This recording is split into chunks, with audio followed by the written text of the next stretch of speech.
Hello and welcome to another episode of the British Accent Podcast. I'm Emily. And I'm Nick. Today's episode is for all of us who carry a powerful language learning tool in our pockets, but might not always be using it the way we could.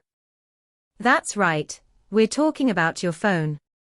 It's easy to see the phone as a distraction, especially when it eats up our time with endless scrolling, autoplay videos, and random notifications.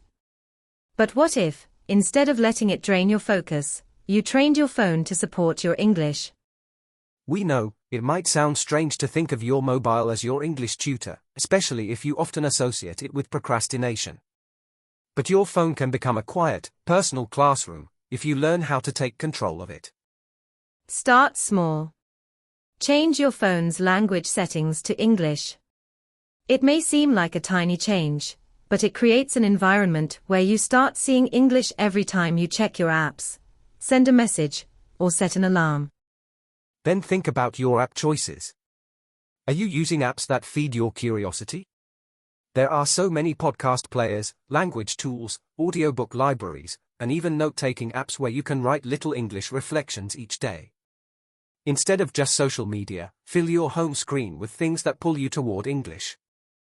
And when it comes to social media, don't delete it, but curate it. Follow creators who speak English clearly. Follow people from different regions to expose yourself to a range of accents. Let your feed become a stream of daily listening practice, without you even trying. Your phone doesn't have to be your enemy.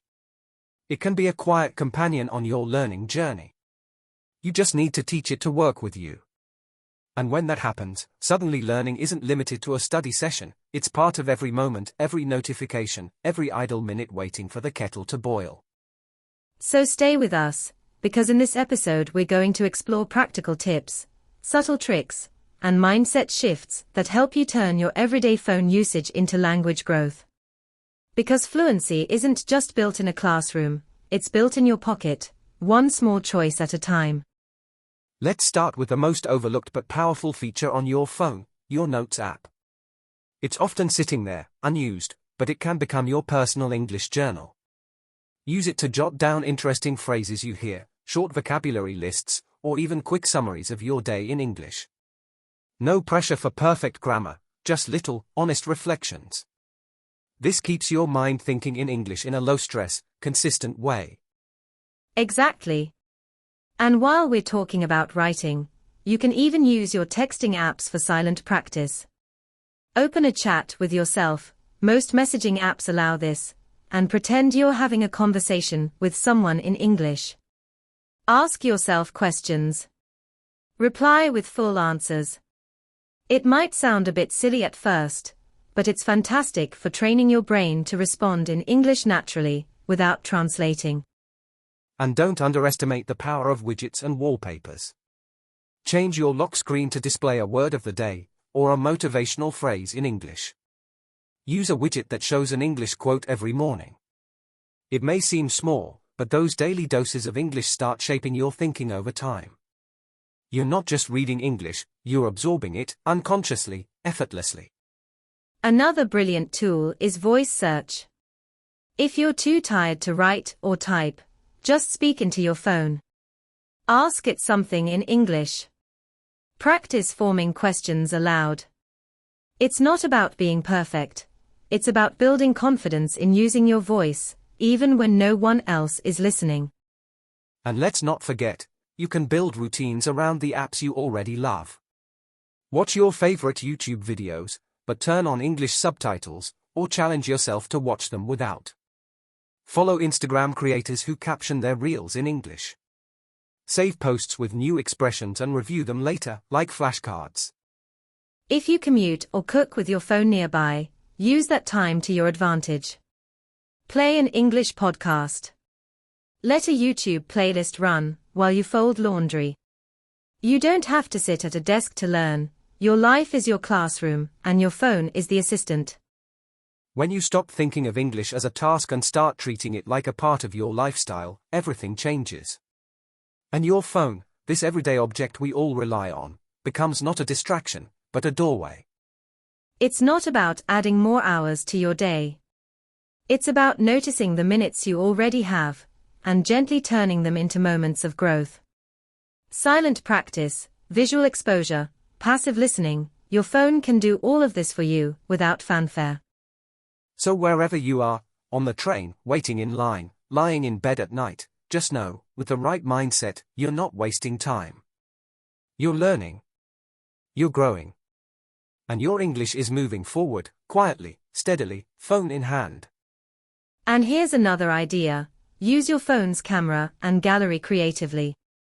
Take pictures of your surroundings and describe them out loud in English. For example, if you're in your kitchen, snap a photo of the counter and say, "This is where I make my tea every morning. I usually use a red mug, and I like adding honey." It sounds simple, but it builds real fluency over time, because you're connecting your real life to English. That's a great one, and it's super practical. You're literally looking at your own life and putting it into English. There's no textbook that can make your words feel more alive than your own story. And if you want to go one step further, you could even record a short video diary entry. Just a minute or two, speaking to the camera about how your day went. Nobody ever has to see it. It's just for you, to practice fluency and get comfortable with your voice.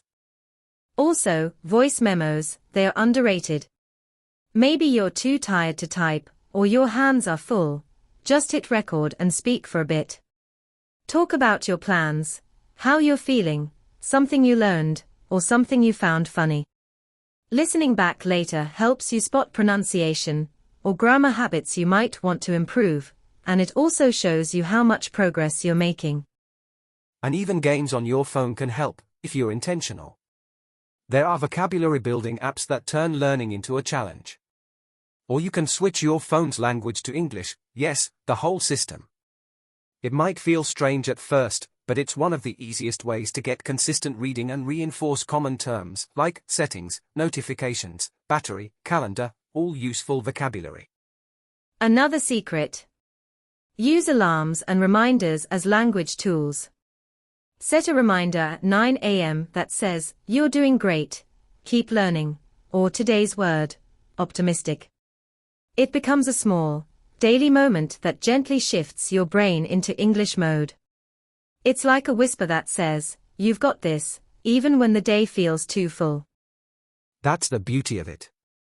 You don't need hours. You need moments. And your phone, instead of taking you away from learning, can quietly support it in the background. It's not about dramatic effort, it's about quiet consistency. One screen, one word, one phrase at a time. And here's a mindset shift that really helps. Think of your phone not as a distraction, but as an extension of your environment. Instead of trying to fight it, use it. Make your feed smarter. Follow accounts that post simple English quotes, tips, or even memes. Let your scroll feed your skills. Even if you don't stop to analyze everything, your brain still picks up rhythm, structure, and vocabulary from just being around the language. Exactly. It's exposure, even if it's passive. And don't underestimate the power of subtitles, either.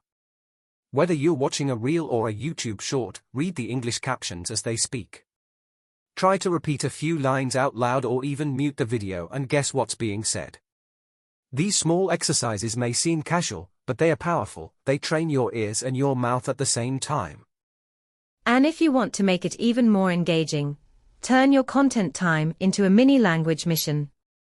For example, before opening Instagram or TikTok, ask yourself, what's one new word or phrase I can collect today? Treat it like a treasure hunt. When you find a phrase you like, write it down or say it out loud. It becomes yours. Also, when you read posts or captions, try mentally translating them back and forth. Read something in English, then imagine how you'd explain it in your native language, or vice versa. This switches on your brain's language processing mode without needing a classroom or a workbook. Or even better, comment in English. Leave a simple comment like, "That's so funny," or "I've never seen this before." Don't worry about perfection. Every time you write something in English, even online, you're reinforcing your voice in the language. And remember, you don't need to announce that you're learning. These little habits are invisible, private, and powerful. No one needs to know you're training your brain every time you scroll, swipe, or pause to read. You're not wasting time, you're reclaiming it. So if you've ever felt guilty about the time you spend on your phone, let that guilt go.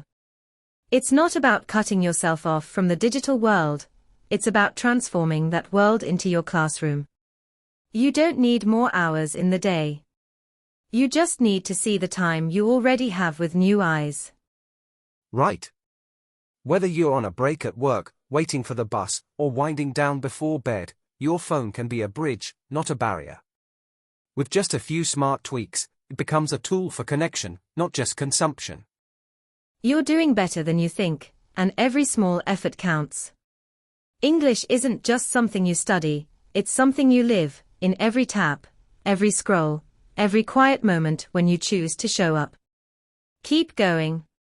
You're not alone in this. Thanks for spending a bit of your time with us today. Keep using your phone wisely, and we'll see you next time.